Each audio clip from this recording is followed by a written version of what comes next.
तर साहित्यिक विश्वास पाटील यांची निवड रद्द करा, निवड रद्द न केल्यास साहित्य संमेलन उधळवून लावू, सचिन खरात यांनी आता इशारा दिलेला आहे.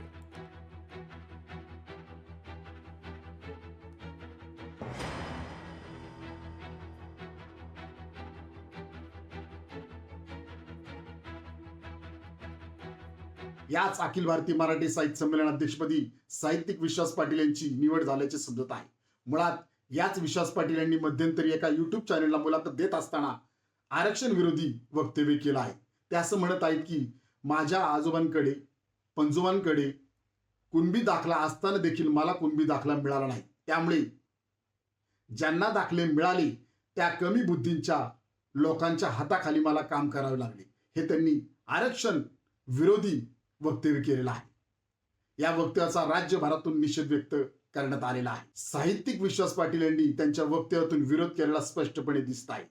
त्यामुळे आम्ही मागणी करत आहे की साहित्य संमेलना अध्यक्षपदी विश्वास पाटील यांची जी निवड झालेली आहे ती तत्काळ रद्द करण्यात यावी.